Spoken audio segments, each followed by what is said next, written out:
నాన్న నాన్న అనుకుంటూ వెళ్ళిన చిన్న పాప జాడ ఇంతవరకు తెలియదు.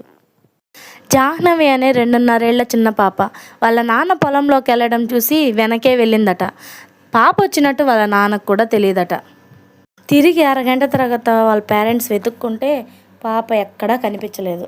అప్పటి నుంచి వాళ్ళ పేరెంట్స్, ఊరి వాళ్ళు, పోలీసులు అందరూ వెతుకుతున్నారు. కానీ ఇప్పటి వరకు పాప జాడే లేదు. పాప వెళ్ళిన రోజు నుంచి ఈ రోజుటి వరకు వారం అవుతుంది. అయినా పాప ఎక్కడుందో ఎవ్వరికీ కనిపించలేదు. తనతో వెళ్ళిన పెంపుడు కుక్క మాత్రం తిరిగి 3వ రోజు ఇంటికి వచ్చిందట. కుక్కకి GPS కూడా పెట్టి ఎతికారంట, అయినా దొరకలేదు.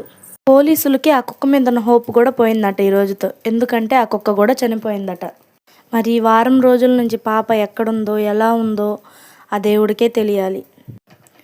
పాప ఎక్కడున్నా క్షేమంగా ఇంటికి రావాలని మనమందరం దేవుణ్ణి కోరుకుందాం. అలాగే పిల్లలున్న ప్రతి ఒక్క తల్లిదండ్రులు చాలా అంటే చాలా జాగ్రత్తగా ఉండాలి. మనం ఏ పనిలో ఉన్నా, ఎక్కడున్నా పిల్లలు ఏం చేస్తున్నారా, ఎక్కడున్నారని ఒక కంట కనిపెడుతూనే ఉండాలి. పిల్లలు ఆడుకుంటున్నా, పక్కింట్లో ఉన్నా, ఎక్కడున్నా సరే మనం ఒక కంట కనిపెడుతూనే ఉండాలి. ఒక చిన్న మిస్అండర్స్టాండింగ్ వల్లనే జాహ్నవి పాప ఈరోజు ఈ పరిస్థితిలో ఉంది. పాపం అభం శుభం తెలియని పసిపిల్ల ఈ వారం రోజులుగా ఎక్కడుందో, ఏం తిందో ఏమో మరి. పాప క్షేమంగా వాళ్ళ అమ్మా నాన్నల దగ్గరకు రావాలని మరొక్కసారి దేవుణ్ణి మనస్ఫూర్తిగా కోరుకుందాం. అలాగే చిన్నపిల్లలు ఉన్న తల్లిదండ్రులు అందరూ పిల్లల్ని చాలా జాగ్రత్తగా చూసుకుందాం.